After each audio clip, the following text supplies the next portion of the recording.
What's up, wrestling fans? Good evening if you're watching us live here Tuesday night on YouTube.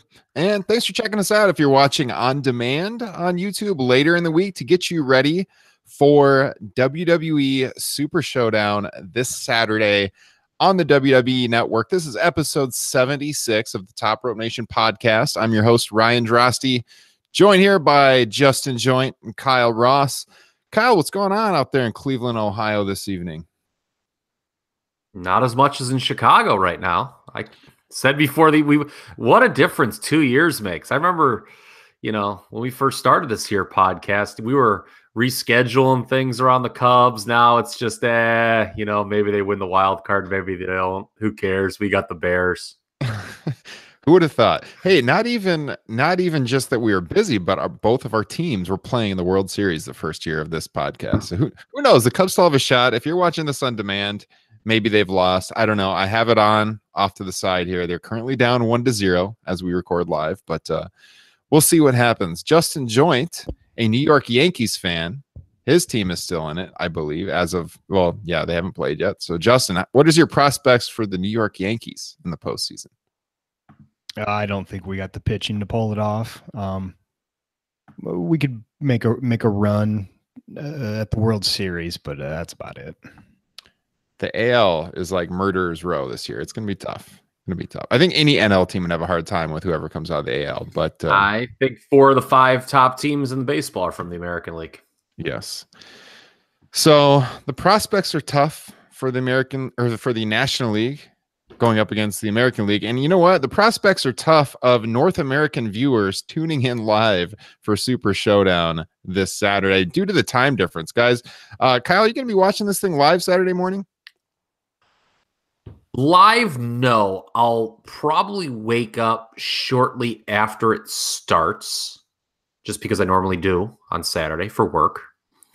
I'll get some stuff done. I'll stay spoiler-free, which should be pretty easy. And I'll start it right around the time that the actual show's probably ending.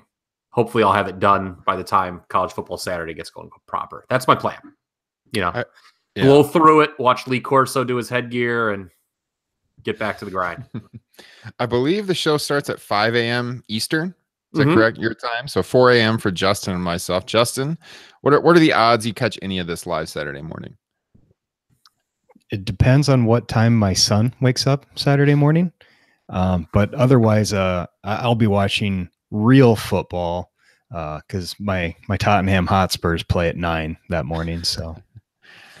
Yeah, I also will not be getting up at 4 a.m. to watch the show, but I will try to watch it or at least start it by late morning. They've got a 10-match card on the docket, and we got our final build this week on RAW and SmackDown for the show.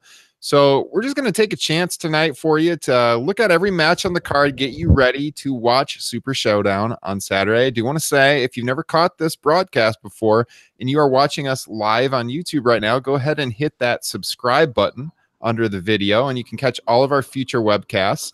All the audio-only podcasts are also posted to YouTube. If you want to see us each and every week on these live video streams, right now we're going out to the world, but every single week we live stream. Few of those, the non-pay-per-view week shows are exclusive to Patreon supporters who also get some bonus content. So head on over to patreon.com/TopRopeNation if you want to support the show.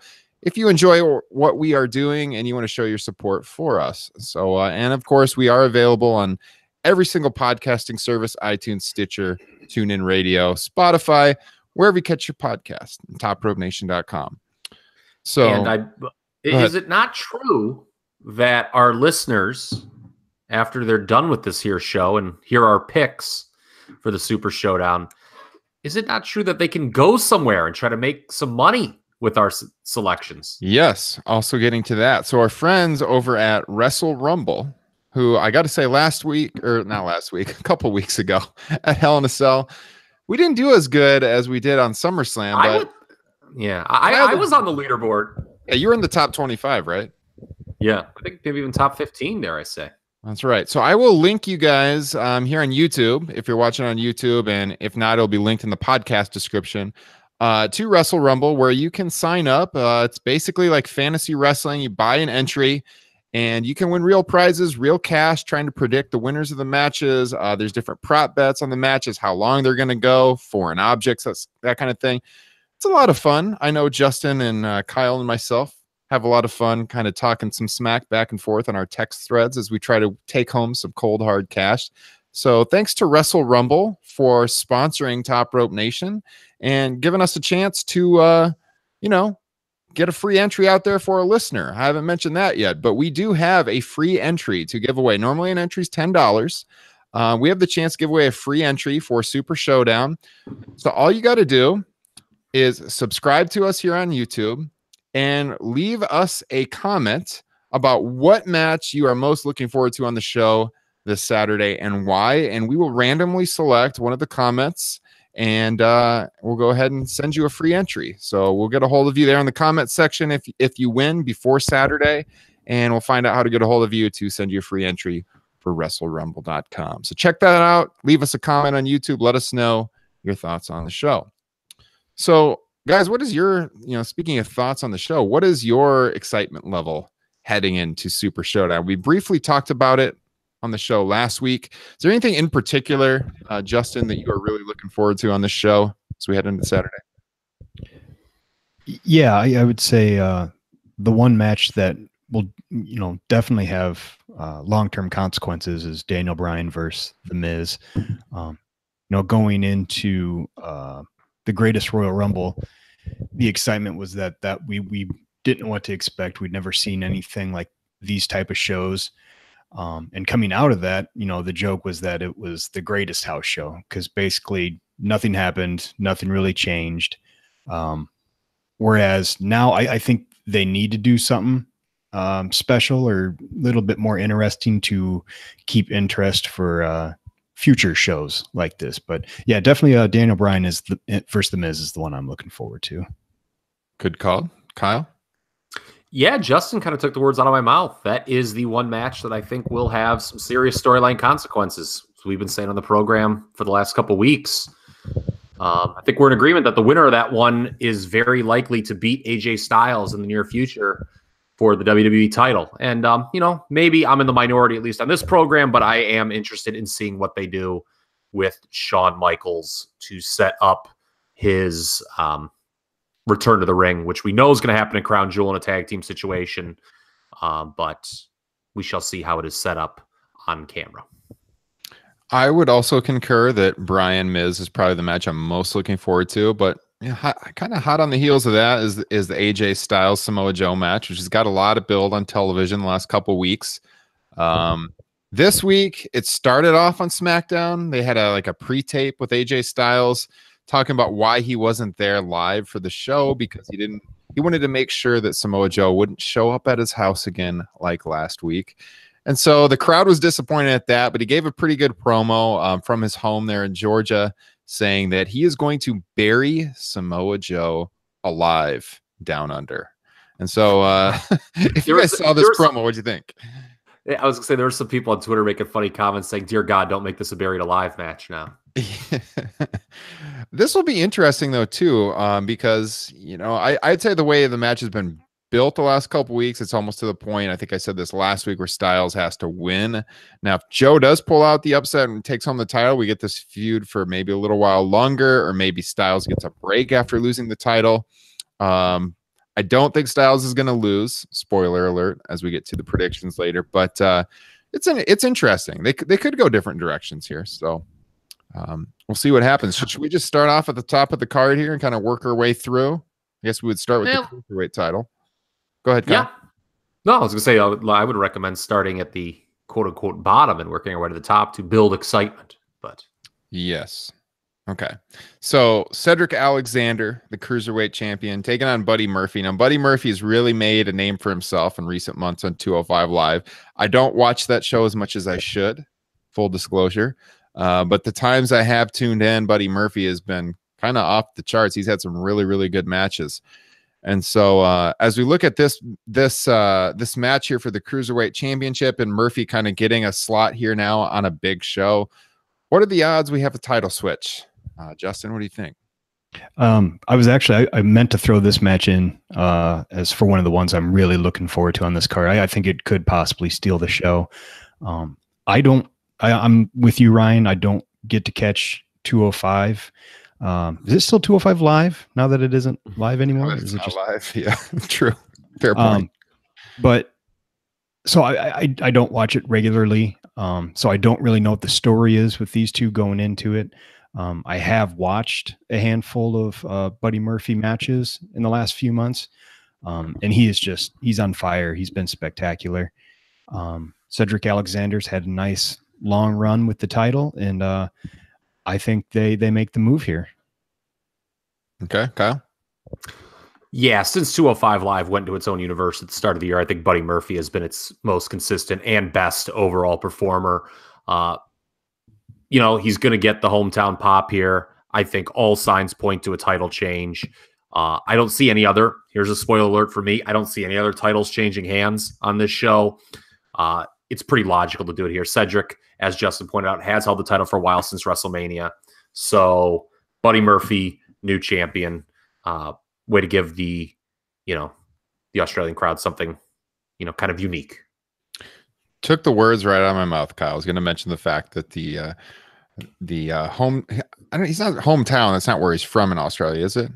No, I should say, I guess, home country. I guess that's a very American thing. Home country. That's a very American thing. Yeah, I'm sure. Yeah, he's right from there, right next door. Yeah. But it's not like WWE runs Australia very often. So, I mean, there's not a better time in the world to give Buddy Murphy this title reign. So, I mean, he's definitely earned it over the last couple of months. I think this is almost as surefire of a bet as you could have on this show, honestly. Yeah, I was just thinking, this is like, in terms of ranking, like my confidence, like 10-1 of the matches, this might be my number 10. I was just thinking the same thing. Yeah. Which is I would scary. say this is the lock of the night. Yeah. Yeah. Just everything surrounding it. Home country. He deserves it. He's been on the cutting edge of 205 Live for months now. Yeah. It makes a lot of sense. Don't say he deserves it. You're going to piss off Kyle. Oh, yes. That's true. Get into a Twitter spat here. All right. So we're all going with Buddy Murphy. Moving on. Asuka, whose star has fallen quite a lot since WrestleMania this year, and Naomi taking on the Iconics. I guess we also have some more home country people here with Peyton Royce and her partner. So who do you guys think is going to win here? I would think the Iconics probably. Yeah, Justin? Yeah, I'd say more home country cooking is in the works here. Yes. Okay, so you're going to know at the start of the match who's going to win here, because I can see them not wanting to do the same gimmick twice with the home country thing. Mm-hmm. And will the Iconics heel on Australia? If they do that, they're going to lose. That's a good point. If they don't, they're going to win. Because this is really hard to call, because it depends if they treat them as baby faces or heels, and we're not going to know that until 5 minutes before, a minute before the match. That's going to determine who wins. I'll go out on a limb, and I'm going to pick, although Asuka and Naomi did kind of, by God, stand tall tonight on SmackDown, but I don't think that means as much anymore as it used to. But I'm going to actually say, you know what? They're going to have the Iconics heel on the hometown, home country. Naomi and Asuka go over. Okay. I mean, if Billie Kay and Peyton Royce are to win here, they can't beat Asuka. They can't make her star fall any more than it already has. That they would have to win over Naomi, you would think. I think I'll also go with Asuka and Naomi. I think that's a good call that they are going to heel on the home country here. I think that's a good observation. However, I think even if they do that, they'll still go over, possibly using heel tactics, if only because, they are an actual team. They've been a team, and they could probably use this win a lot more than just some random duo put together. Yeah, that's true. Yeah, the Asuka Naomi pairing. Oof, that guy, some of those promos were a rocky start. That's a good point. They very well could still go over as heels. Yeah, I think that's the most interesting kind of tidbit, I think, going into this match. Will they have them work as baby faces or heels? Yeah. All right. New Day in the bar, SmackDown tag team titles. The New Day, as is usually the case, are holding the titles. Do we think we get a title change here now? So this should be a pretty good match. If this goes on early in the card, other than that cruiserweight title, this one has a chance to be really memorable. As far as a title switch goes, I'm not sure. They built this up on SmackDown this week with the whole pancake thing in the middle of the ring. It was what it was. It's getting a little old. I would like to see a title change, but I don't know. At this point, the New Day is like it's almost like a legacy act. Like I don't know. It seems like they're only going to drop the titles at a major show. And although this is being promoted as a huge show, and this is going to be one of the most attended shows probably in WWE history, if I'm not mistaken. I don't know what Meltzer was saying, that I don't think it'll beat WrestleMania. It's not going to be the most attended, but it's up there, right? I mean, this is like top 10 to 15 of all time, attendance wise.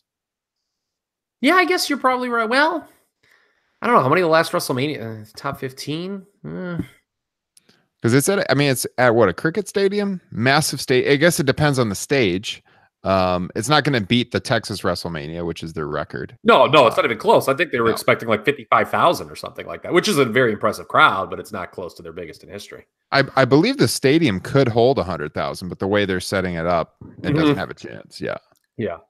So it's a massive stadium show. They're going to do a really high crowd, but I think I'm gonna go with the New Day here, Kyle. Yeah, I think a title change would just be a lateral move. There's no reason to do it. One thing that I don't mind about modern WWE is they don't just do title changes for the sake of doing them. I think right now the SmackDown tag division, and by the way, these two teams, in my opinion, both among the top 10 in WWE history for tag teams, with New Day having a legit argument for being number one. I'm with you. I think the match, it won't be the best of the night, but it'll be a contender. But I just, I think the SmackDown tag division right now is, let's just let the New Day carry this thing. All right, Justin. Yeah, I mean, you guys have pretty much summed it all up. I'm a little worried where they go with the tag division going forward, because we've basically seen kind of every iteration of teams. Go ahead, Kyle. No. So it's funny because I thought of this earlier today, and you made the light bulb go on in my head. Instead of doing this dumb, thing once a year where Vince McMahon saunters out and goes, "It's time to shake it up. Let's have a draft." This whole brand extension, I think, would be better served if they shook up the rosters more organically during the course of the year. Like if the GMs were allowed to make kind of like a random trade or something, just like when it just felt necessary. Because Justin makes a good point. Let's assume, as we've all predicted here, the New Day goes over. They've beaten the bar.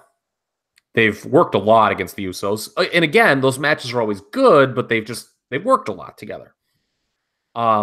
Sanity is maybe a logical next choice, but pretty uninspiring considering how they've been treated on the main roster. And as I've been pretty adamant, I don't think really a great act.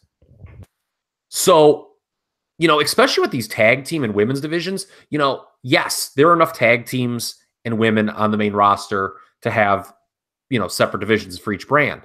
But the matchups get old once you split them. And to me, man, if you could just scramble up the tag teams right now, you could have something fresh.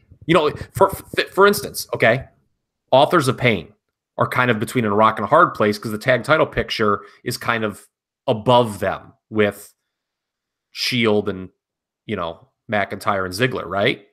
Well, imagine if you shifted Authors of Pain, or could, to SmackDown, and they would be the next feud with the New Day. Yeah. I love that idea because for longtime fans, one of the big things we're missing now is the jumps back and forth like we had back in the day with WCW. And that would kind of like artificially create that excitement again where you never know, like there might be a trade once in a while. Someone randomly shows up on the other show. I would love that. Yeah. And, how many guys got lost in the shuffle during that draft?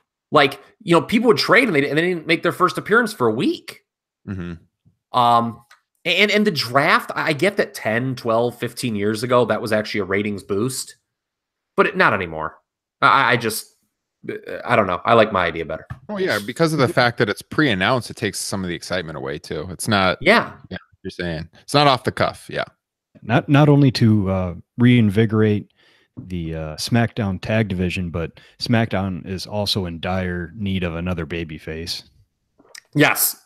I mean, like Finn Balor, for instance, would probably be better served on SmackDown. I mean, Finn Balor was relegated to being a cheerleader on Monday night. That was kind of depressing to watch. In the somewhat main event slot right before Shawn Michaels came out, where he's playing the manager in the women's match. Man, I don't know. Just set up that mixed match challenge. I know, Kevin Nash, nobody cares. Well, Kevin Nash says nobody cares about Finn Balor. He does. What do you got to say about that? Justin, you got the shirt on. What do you think of Kevin Nash's comments? I think it's just continuing a long tradition of stupid ass comments by Kevin Nash. Shots fired. Love it. I thought the Cubs had done something with that look on your face, Ryan. They have the bases loaded, 2 outs right now. Jason Hayward up to bat, 1-1. For those wondering, that brings back memories of Harry Carey right there. Yeah. All right. So moving on down the card here, the return of John Cena to team up with Bobby Lashley, smiling Bobby Lashley, to take on Kevin Owens and Elias. So speaking of sports, Monday night, what do you guys think of that segment and the Seattle Sonics reference? How is it? Okay, so either no heel has ever used that, since the Supersonics moved, or we just had an especially hot crowd. I think they're just very sensitive about it, as they should be. Kyle? Yeah, so it's funny because I could have sworn someone's used that before. Almost certainly. Yeah.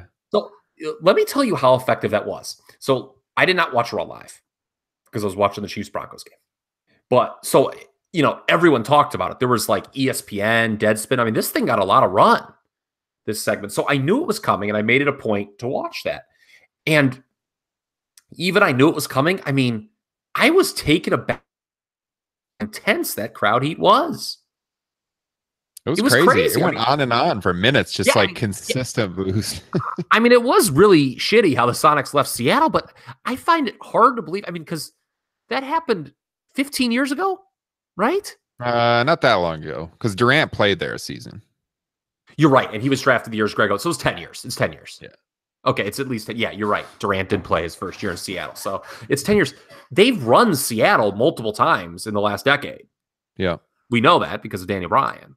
I find it hard to believe that no one made that crack, but man, it just hit a sense of, and it's one of those things. It was great, man. It was the absolute highlight of Raw. Yeah. And I love the wink that Elias gave. Did you guys see that? Like a lot of people share that GIF like on Twitter of him like being very proud of himself and just giving the wink. Yep. Elias is just an absolute treasure. For your reference, Kyle, the bases were just loaded with Jason Hayward up, and he struck out to end the side. Get this guy off the Chicago Cubs. What a bum Jason Hayward's been since that speech in Cleveland during the rain delay. And as I say, this will probably hit like the winning walk-off hit later in the show. Or later in the game. Hopefully. We'll see. Okay, so who do we have in this match? John Cena's back. He's been filming a movie. He's been over in China, I believe. Lashley hasn't been anything special. Owens is kind of... I like Leo Rush. I like that pairing. Yeah, we talked about that on the show before. Something kind of fresh. I mean, is John Cena going to lose after being gone for months? I would think not against heels. Probably not like this.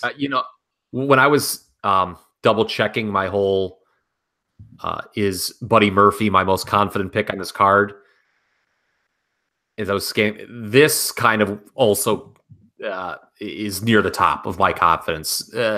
Zero chance the heels go over here. The heels are there to draw heat. I'm sure, given what they did Monday, they will make some sort of crack to get, about some local, rugby team perhaps or something. They'll do something. But they're that look. This will be worked like a house show match. It's there, I think, for Cena to give a little rub to Lashley. It's nice to have John Cena, one of the all-time great competitors, quite frankly, back. What is this? This is his first TV appearance since the Greatest Royal Rumble. I know he worked China. He worked China, but yeah, it's his first time on TV since the Greatest Royal Rumble. So, yeah, Cena and Lashley all the way. Perhaps we get something witty with Cena and Lio Rush. I don't know, but yeah, the baby faces are absolutely going over here. Yeah, I saw Justin nod. I think you're going along with that as well. Correct, sir. Yes, I think this is an easy call. All right, so let's go right to that SmackDown Women's Title match now with Becky Lynch and Charlotte. They closed the show on SmackDown, so this was your last, unless you count 205 Live, the last television moment before Super Showdown. And so Becky Lynch talking about how she's deserving to be the champion. Obviously, she wasn't on the poster for the show on SmackDown. She had created her own poster where she was standing over Charlotte Flair. This brought out Charlotte. And Justin, what happened when Charlotte Flair came to the ring on SmackDown? So for anybody who DVR'd it or can maybe watch it on YouTube or Hulu or something, when Charlotte came out tonight, she came out with a microphone for some reason, but immediately threw it and it hit a little girl in the crowd. I did not catch that, and Justin told me right before I went on the air here about this. I'm after rewind I didn't the see DVR. that either. I did not see it. Because I was laughing why she was dressed like she was ready to leave the building, and then Charlotte heel turn confirmed. Whips microphone into child in the audience. Yes. Yeah, my guess is the crowd was booing her tonight, no matter if she threw anything at a child or not. Yeah. I'm going to go with Becky retaining here in some fashion. I don't know that she's going to get a clean victory, but some way she'll walk out with the title, in my opinion here. Kyle. Yeah, they'd be crazy to take the title off Becky Lynch right now. But to build off what you said, this is clearly a feud that must continue. I strongly suspect that we will get a rematch at Evolution in 3 weeks. So I don't know if Becky will win, but she will retain the title. Yes. They could do a lame DQ to build a stip match at Evolution. That's true. Or, it could be, or like you said, it'll be like, some kind of heel finish, feet on the rope, something like that. But it will not be a clean pin. Oh, you'll be hearing from your buddy about that. Who is it? The friend of the pod who is at Chad? Chad. Yeah, well, come on. I mean, if you are continuing the feud, I guess they could. I guess there's no harm if Becky did beat Charlotte clean, or relatively clean. I guess there's really no harm in that, but I don't see them doing it because they generally protect Charlotte. Mm-hmm. And that'd be 2 months in a row, so unlikely. Yeah, like I said, I think Becky is keeping the title in some fashion. All right, any other thoughts on that one? Nope, I'm in agreement with you guys. All right, moving on down the card then. Ronda Rousey and the Bella Twins versus the Riot Squads. We spent if you want to check the archive about the first 20 minutes of last week's show talking about the whole Brie Bella situation and the injury to Liv. Liv Morgan was on Raw this week, so she is traveling. And as far as we know, she's still advertised for this. Correct? No changes, I don't believe. No, yeah, I was surprised that, by all accounts, it's still being advertised as a 6-person. It clearly was on Raw. Might be a game time decision. We don't know. Yep. So kind of along the lines of this match, but kind of on a tangent here, I'm going to ask you guys about something that I was thinking about on Monday night. So I called him Smiling Bobby Lashley a minute ago. What do you guys think about Smiling Ronda Rousey? Every time she comes out to the ramp with a big cheesy smile. What does that bother you guys at all? Or I just thought it was a worthy topic of a discussion to throw out there. Yeah, it kind of is awkward. She's been doing it from the start. But let me tell you something, man. If you're going over characters in WWE that are just A-okay right now, I think Ronda Rousey is at the top of the list, which I think surprises some people. Yeah. But so you've noticed it, though, that oh yeah, it's very obvious. It's the most obvious. It's it's so obvious. It's a little awkward with her character, but she is good at what she does, that she can flip a switch and be completely serious in the ring, which is cool to watch when she goes from being all happy-go-lucky, and you can tell she loves being part of WWE and being out there, to getting serious and pissed at somebody. So yeah, I mean, I think the bigger talking point more than the smile from Monday night was, this really came from the Meltzer Alvarez corner of the world that we all love and revere so much. The amount that she sold in the match against Ruby Riott. They, I think, took real umbrage with this idea of Ronda selling. I suppose there's an issue with Ronda wrestling even semi-regularly on free TV. From an old school perspective, maybe there's a thought, that kind of devalues it a little bit. I just think that's maybe doesn't apply anymore. When you got 3 hours to fill, and you got these big TV contracts, you got to put her on every once in a while. And while I may be conflicted about Ronda wrestling on TV, one thing I'm not conflicted about is Ruby Riott wrestling on TV. I think she has been absolutely outstanding. They clearly think highly of her. Yeah, I mean, she is very, very good. But the key with this match is the Ronda Nikki angle, which really doesn't exist yet. We all think is coming because Meltzer reported it, that's going to be the main event for Evolution. What do you guys think? I get that they're probably doing something here or on Raw the next night, but man, no main event for Evolution 3 weeks before the show seems like a mistake to me. We'll see, because they're going to push hard for it, obviously, the next 3 weeks on television, I suspect. But man, no main event for that show seems odd. Yeah, I think if you look at the ticket sales, it's evident it's a problem, because last I heard, the tickets were moving pretty slowly for the show. Yeah. So, I guess maybe they thought, it's this big event, it'll sell on that, and WWE does rely on its brand a lot, but not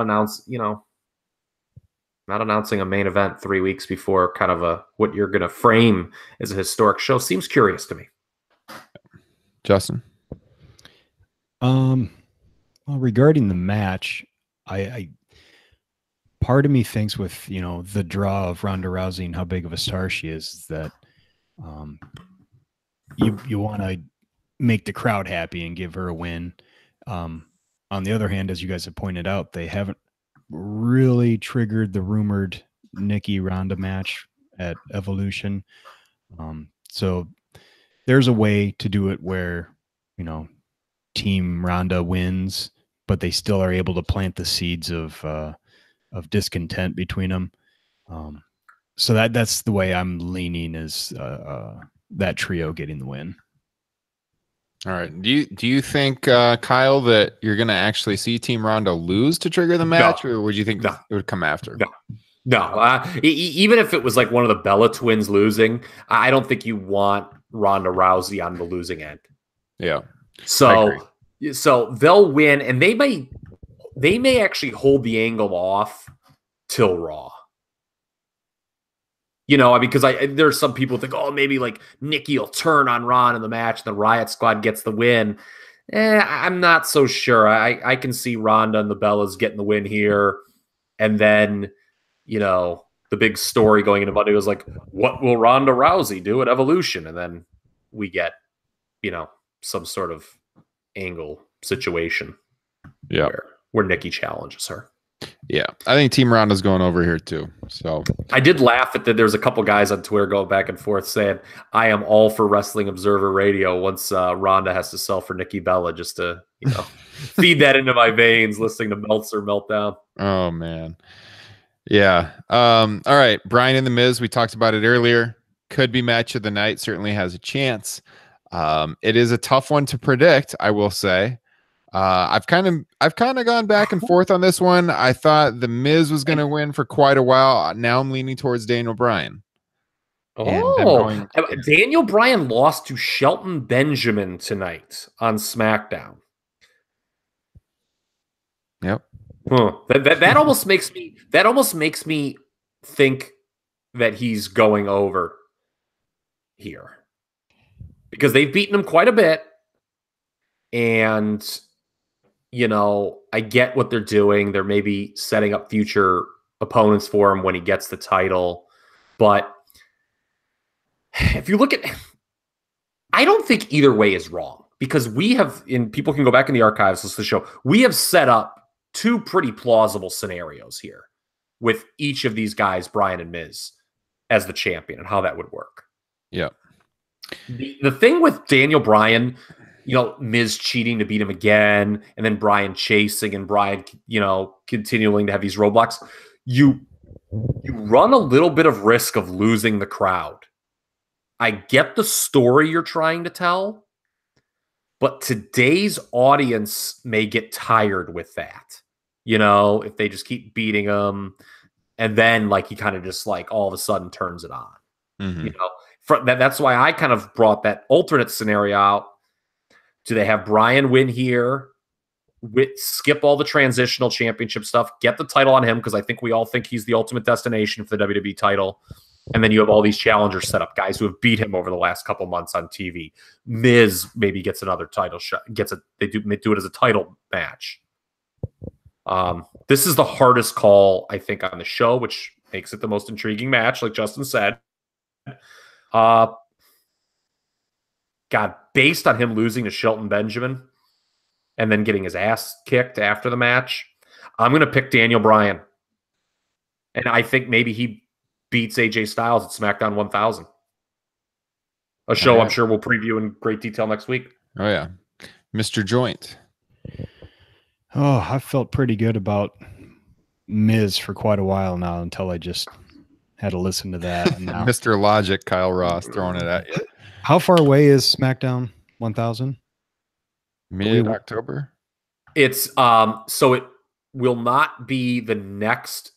So what day is today? My computer says it's 16th. Yes, so it's 2 weeks. It's 2 weeks from tonight. Yes. Yep. Oh, I totally think you're right. The title match will be that night, but that could just as easily be Miz. Weeks ago, we all kind of gave our thoughts on where we thought or wanted this to go. And I kind of wanted the paint by numbers, Miz title run, avoiding Bryan until WrestleMania. And I'm going to stick with that until they go another route. So I'm going to go with the Miz here. Yeah. You can go back in the archives and listen to it. It was a couple weeks ago. I also wrote an article over at comicbook.com. You can search. I think it was 4 directions for the WWE Championship, where I pretty much put into words what we talked about on the show. And there's a lot of directions they could go. They all make sense. They're all interesting. But 2 in particular that we discussed at length on the show a couple weeks ago. And I guess my thing with Miz, like I said on that broadcast, is that I don't have any problem with Miz winning. I think Miz is awesome, but I wonder what they think about him as WWE champion, just because he's been so good for so long and they haven't gone that direction. And we all agree Bryan is the ultimate champion, the ultimate direction that they're going towards. And so, kind of like Kyle was saying, the way Bryan's been booked of late, I think I have to go Daniel Bryan as well. But I would not be shocked if the Miz won. It should be a really good match. So I'll go with Bryan. And we'll see how quickly they would go towards a match with AJ Styles, which it sounds like we can go with that one next. We're all in agreement then that AJ is going to retain over Samoa Joe from the sounds of it. Yeah, I mean, I've been pretty adamant about this from the start that Joe was not getting the title. I mean, I don't think we should view it as a negative on Joe at all, that they don't view him as the guy right now who would be the champion of a brand. The way this feud is set up, where it's not just about the title, it's about family honor. That's designed for a babyface to go over. This is very much in the Nakamura program too for AJ. They're kind of odes to Hogan, Bruno house show programs, 3-match series. You have the first match, non-conclusive finish. Second match, babyface retains, but in an inconclusive manner. Third match, blow off. It's over. That's what I expect here. It's no DQ, no count out. AJ's going over clean, and this feud is done. All right. Yeah, I don't know. It was like a month ago. I really talked a lot on the show about I wanted Samoa Joe to get a title reign. I still think he deserves a title run. But yeah, just looking at the way the wrestling business operates, the way WWE books, and how this feud's been built over the last 3 or 4 weeks, it's hard to imagine him winning the title here. It's not impossible. Certainly not impossible. But the way it's been built up, it is almost like now Styles has to get that revenge. So I would have to go with AJ here. Justin. Yeah, I agree with everything you guys said. I could see a scenario where, obviously, as you guys have pointed out, with this storyline, AJ needs to go over. I could see the scenario of Samoa Joe winning the title at this show, and then AJ getting it back at SmackDown 1000. Because now that you guys have brought it up, I think we're definitely seeing a title change at that show. But or at least a title match. Yeah. But I think I'm just going to play it safe and go with AJ Styles here. All right. Should be an excellent match. They've had good matches all throughout this feud, but this could be the conclusion of the feud. I think we all agree. So, and that's another reason I just don't. I think it's the right time to end it. And I don't see them doing a major title change on a show that starts at 5 a.m. Eastern on a Saturday. Ooh, good point. Very true. Stop it, you and your good points. Listen to Kyle Ross. You'll get smarter. You'll win money on WrestleRumble.com. That's why you should listen to these preview shows, because if you listen to our picks and you went along with them, you'd be in the running to win some money. Unless you're mean, you'd change your mind at the last second and make some really terrible picks. All right. So 2 matches left. So we'll go to the 6th man, the Shield, which is teased dissension now for a couple of weeks with Dean Ambrose taking on Strowman, Ziggler, and Drew McIntyre. And so I'm kind of curious here as we look at that team, who do we think has the bigger upside now, Braun Strowman or Drew McIntyre? Felt like that was an interesting question. Justin, you're ready. Go ahead. Well, I want to say Drew McIntyre. He's my preference. He's the one that I like better. I just don't think WWE would ever go that route. I think outside of clipping the wings of a flying high Braun Strowman when they turned him, he's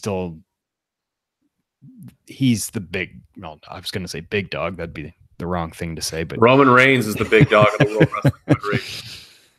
But he's the monster, and they're going to continue to book him as that. He's their Undertaker. He's their Kane for the foreseeable future. But man, Drew McIntyre, since he came back, there's something special going on with that guy. He's a lot more versatile than Braun Strowman, no doubt. Now, Braun has had the massive crowd reactions when he was a face.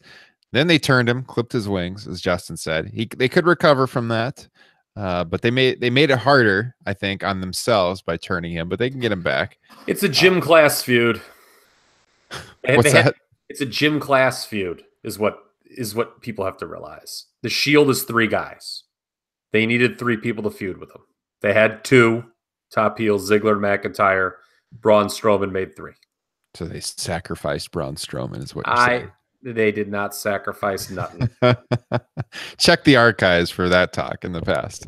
Well, the fact that he's not getting cheers or really boos now, I think says something. That's true. The crowd is a lot quieter than they love Justin Joint with all my heart and soul. Oh, there you go. He's not supposed to get those reactions. He still gets a strong reaction. Nothing like a month or 2 ago, 2 months ago, when you guys were complaining that he was burying Kevin Owens. Unbelievable, you people, how it's so difficult to please. Hey, that doesn't mean we complain about that. That doesn't mean that we can't like Braun and where he was at. It just means Kevin Owens got treated bad. Come on. Yeah, well, and Braun Strowman was a dick for doing so. They were teasing the heel turn. It was right there under your noses, and you didn't even see it. All right, so what's going down here? Are we getting the Ambrose heel turn? They're dragging that out. I think we've all talked in the past that they're probably going to drag that out a while, if he's even the one that turns in the end, because they could certainly pivot on that. So, do we get the Shield standing victorious, Kyle Ross? Give us your wisdom. No, I think for this feud to get legs, the heels have to go over. I think they will tease more dissent with Ambrose. I do not believe Ambrose will turn for at least several more months. But I think there could be some Shield miscommunication here leading to a loss, because by all indications, they're going to keep rolling with this. I can see them, we talked about that local advertising for TLC. I don't know if this goes beyond Survivor Series, though. I could see a match where they do like at Survivor Series with all the belts on the line. I still think that's coming. I think that is a match we're going to get where it's the 6-person for all the Raw titles, with the Shield winning that. But here, I think it makes a lot of sense if you want to give this feud some legs to keep going, that the heel side wins. And you can have Braun to pin Roman even to kind of build some heat for Crown Jewel. That's true. You have Ambrose cost them the match. You think? How Justin? so? Like turn on them? You mean? Not turn on them, but like kind of inadvertently cost them the match. But like it's still, like they bump into each other on the ring apron. That's what I'm saying. Like Survivor Shield, Series '93. Yeah, that's what I'm saying. Like Shield miscommunication. Yeah. So I think I'll go with the heels too. Kind of piggybacking off of what you said to kind of extend this a little bit. But I do think they'll continue, obviously, to tease some dissension and possibly Ambrose costing them the match. I liked all three. I was going to say, I liked all three singles matches they did on Raw, believe it or not. Mm-hmm. Mr. Joint? I'll be contrarian and go with the Shield going over. Half my brain is still looking at this as a house show, which tells me, you just have the mega popular baby faces and Roman Reigns go over. And I was actually pretty confident about that once again until Kyle had to insert logic into the situation. I would like to see it, but I am not near as confident about them doing the all the title belts on the line, because I don't even know when they would do that. They would have to wait until Survivor Series. That'd be the next pay-per-view they could do it at. Yes. Yep. My God, Baez has just doubled. I was just gonna say that the Cubs just tied it up. Rizzo got on base, and then they pinch ran Terrence Gore, who stole second like he always does, and then Baez just doubled to score him, and it is now tied. God, I'll tell you what, all those live playoffs update. All those wrestling fans who logged in for Chicago Cubs talk, we are serving you, baby. And everyone that is not tuning in live is going to be, they know what happens. So they're going to be like, wow, we're hearing live in person talk of the NL wildcard game. Yes. Because we don't know. I mean, Crown Jewel is just going to be, the world title match, and then the Shawn Hunter versus Brothers Destruction tag. Everyone else is just in whatever that tournament is. But I think it's a logical. Well, God, I hope they don't do. That's a different discussion for a different podcast. I just hope they don't do the generic Raw versus SmackDown thing at Survivor Series again. Yeah, I would agree. I hope they don't bring back Goldberg either at Survivor Series, Kyle. Oh, God, I hope they do. God, was that good. I actually watched that not long ago. God, was that good. Jeez, was it a slow day at the Ross household or what? Oh. Why did you watch it? I just like good pro wrestling, man. I can only assume that's the equivalent of porn to Kyle. God, Goldberg just throws in that match. Dude, that was great, man. Nobody was expecting it. My God. I can totally see Brock Lesnar in 87, whatever it was. Was it 87 seconds? I can just see Kyle on his couch. This isn't going where we think it's going with the porn reference, but Kyle's on his couch, just waving his hands in the air. My God, I love this sport. It's chanting Goldberg, getting crazy, throwing back a Great Lakes Brewing Company IPA. I could just see. Oh, God, was that just such a good thing? All right, main event time. Triple H, Undertaker.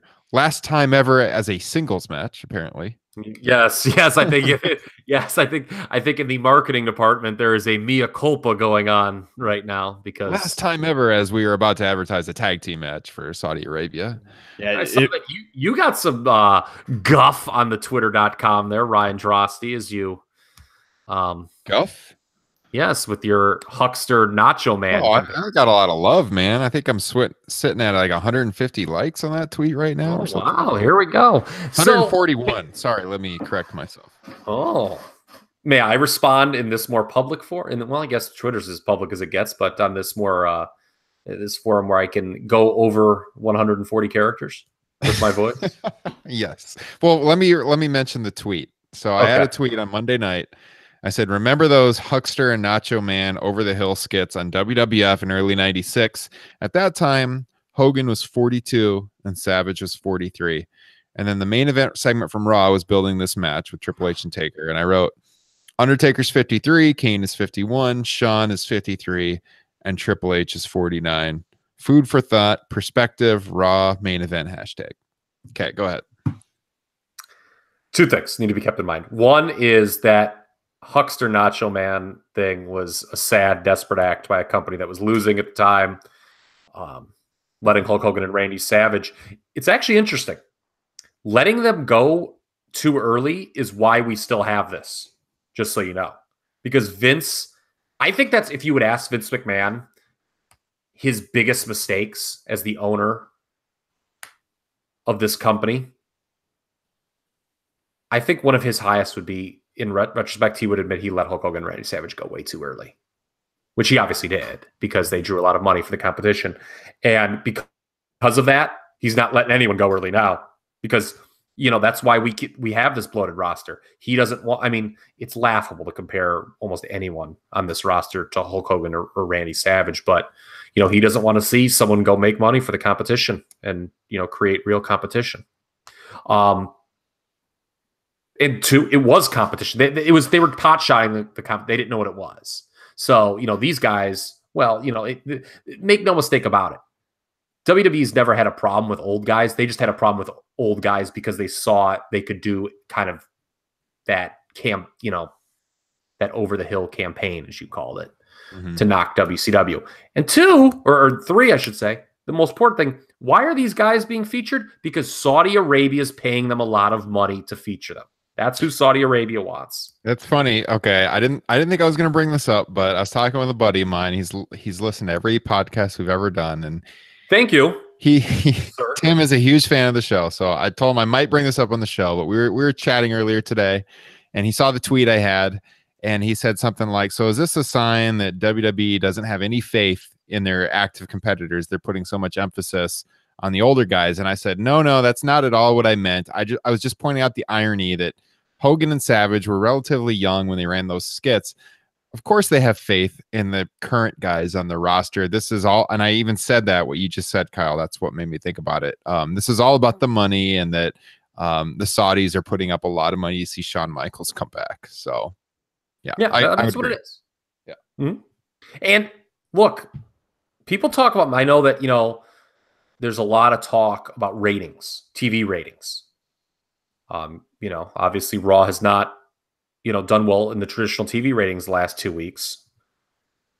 But this segment with these old guys, the live crowd was into it, and something that people don't talk about enough, because I think TV ratings are completely overrated in 2018. I think outside of the Monday Night War era, TV ratings have just been a non-starter in terms of issues for wrestling. I agree. All that matters is, you know, for your television contract, maybe ads a little bit, but as far as like how many people are watching, it means nothing because so many people watch via the internet now. Yes, and do you know how many views on YouTube that that closing segment on Raw has probably done? Like so as millions, I'm sure. Yes, it's done over it. Before we went live, it was over 2.5 million. Yeah, which it destroyed. There was nothing over like 300,000 on the rest of the show. That's another reason they continue to push Roman, because his videos do so many views on YouTube compared to a lot of them they push up. So. Yes. So, you know, I got lost in thought here. Damn it. I had a great point, and I have absolutely... You're paying attention to this Cubs game, aren't you? Well, Almora just struck out, so it's 1-1 going into the ninth. There you go. There's your update. I think the views were so high for that last segment because everybody just wanted to get a peek at Shawn Michaels' scalp. Bald Shawn Michaels. Who would have thought, if you went back to 1995 and told just a young Justin Joint that Shawn Michaels would one day have a bicked head, what would Mr. Justin Joint say? Wouldn't believe it. No. Yeah. So here's the point I was going to make. So, okay. Here's why when, you know, I think Figure 4 or the Observer, whatever you want to call it, is out to lunch every week when they report on these ratings and make it a big deal. for a time, we all thought it was. We're like, oh man, the ratings keep going down and down and down. What does this mean? TV contracts, such a big deal. TV rights fees. If these ratings are low, oh, they're not going to get a good deal. Well, guess what they got? A record deal. Yes. So why do we report on TV ratings?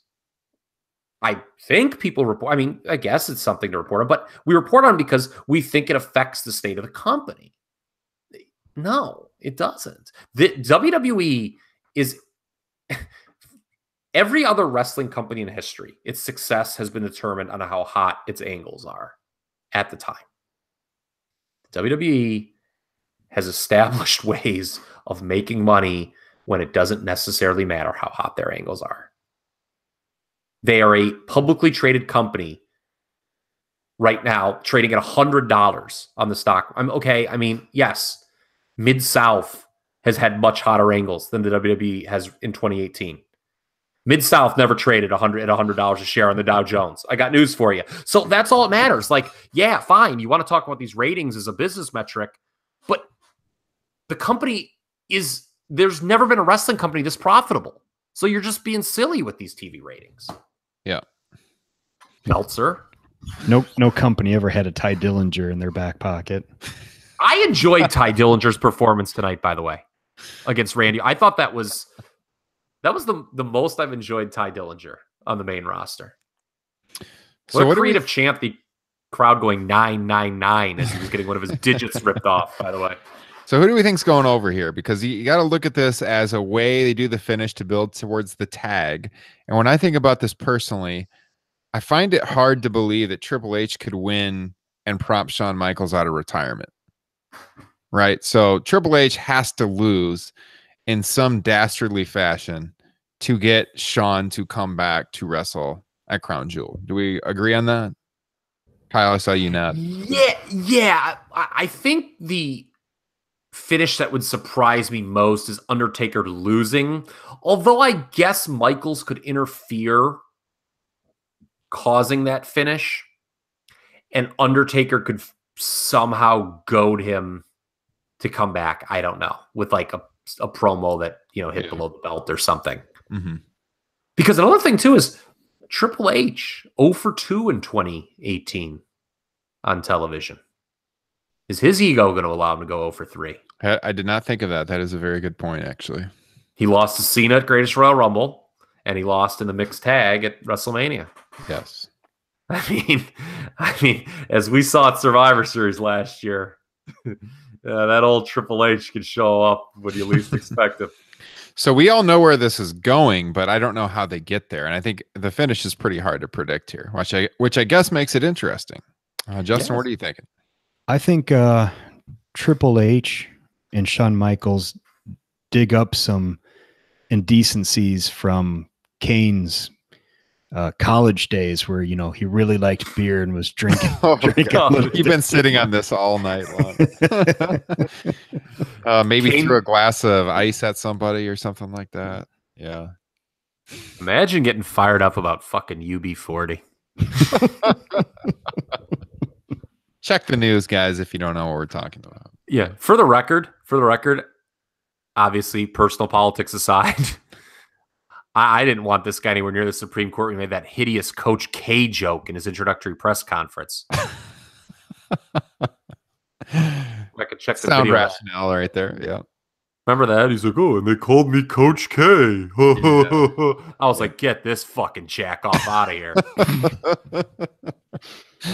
Oh, man. All right. If I have to pick, I'm going Undertaker here. Same. I think they have to do that to get the freaking Shawn Michaels coming out of retirement. Shawn will come out of retirement, and then Triple H will get his revenge at Crown Jewel.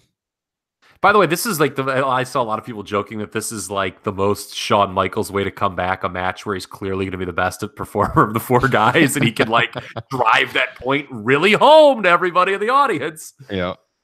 Yeah, we mentioned Kevin Nash earlier. There was like a great, just go off on a quick tangent. By the way, I think this is going to be a schmoz finish. I actually don't even think there's going to be a winner. Like Kevin Nash's shoot interview where like it was him, Scott Hall, and Sean used to be in the car, and Sean would like actively just like start like boasting how much better he was in the ring than both of them, like to them. He's like, he would say stuff like, "Oh, Scott, I'm better than you, and Kev, I'm way better than you." That's awesome. I love that. That actually kind of gets me jacked to watch him wrestle again. Yeah, I mean, it'll be interesting to see if I can form, but yeah, I mean, we all know it's what it's building to, and that's the point here. That's why I'm almost going to say it's a schmaz, because it doesn't matter who wins. Yeah, no, I agree with you. And so for me, I keep circling back to it. If someone were to ask me, am I excited to see DX versus the Brothers of Destruction, and all I can think is it 2007? Because otherwise, no, I'm not. Yeah. No, I agree. My excitement level has been pretty low for that. But did they ever do a Spike Tombstone, by the way, in '98? These are the things I was thinking about when I was picking my daughter up from daycare today. Have the Undertaker and Kane ever done? Did they, like in that '98 run? Did Father they ever of the year right here.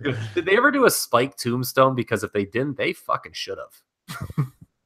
I don't remember one, but I have no idea. It's been a long time. It's been 20 years, so that's possible. Somebody tweet us at Top Rope Nation. Was there ever a Spike Tombstone in 1998? I'll tell you what. The best case scenario for this is that Crown Jewel, Kane and Undertaker do a Meltzer driver. Oh yes. Oh yes. Love it. Yeah. Mm-hmm. All right. So schmaz finish or Taker winning. That's kind of where we're at in this one. And I just want to make one closing point on the show. Look, main things coming out of this: an angle to lead to Sean's return, maybe something with Nikki and Ronda to tease the match at Evolution, and the SmackDown World Title picture gets cleaned up. I don't want to see a bunch of people when I do get on the Twitter.com and Saturday morning bitching and moaning. I said this last week about how they woke up at 5 a.m. and this is all we got. Manage your expectations. Yeah, especially considering how the last show like this went. Manage those expectations. Yes. Good point. I think the show, by the way, could be pretty good. I think a lot of these matches on paper look like they're pretty entertaining. I mean, other than Iconics versus Naomi and Asuka, I don't think there's a bad looking match on this card. No, it has a chance to be a very good show, like a lot of the WWE pay-per-view / network specials. So what a promotion. It should be a good watch. Most of us probably will not be watching live, but yeah, we'll have plenty to talk about next week on episode 77 of Top Rope Nation. Yes, and we'll be able to talk about Evolution reuniting too for SmackDown 1000. There we go. They're finally smart enough to bring back Dave Bautista. It's about damn time, I must say. You know who has a great Twitter.com page? Dave Bautista. Yes. He does. I agree with almost everything he posts. Become a big fan of Big Dave over the last couple of years. I'm really looking forward to seeing him come back. Yeah. All right, so we'll talk about all that next week. Again, if you're watching on YouTube, live or on demand, please subscribe. It helps us out. We're going to try to grow this YouTube channel, maybe doing some special features on here in the coming months to get this thing going. Because when I look at our stats, the audio only stats are good, but they're pretty consistent. I feel like YouTube is the area for growth. So if you like the show, recommend us to one of your friends. That's the best way for the little guys like us to get growing. You like the show? These guys know what they're talking about. Recommend it to another hardcore wrestling fan. And that's how we'll keep this thing going. Of course, topropenation.com, patreon.com/topropenation. Check out all the links in the description for this video. I've got your link to enter the Wrestle Rumble entry to win some good cash when it comes to this weekend over in Australia and WWE Super Showdown, as well as the links to all of our social media profiles. So with that being said, thanks for tuning in this week, and we will catch you next week with episode 77 of Top Rope Nation. Have a good weekend. Let's put another shrimp on the barbie. Love it.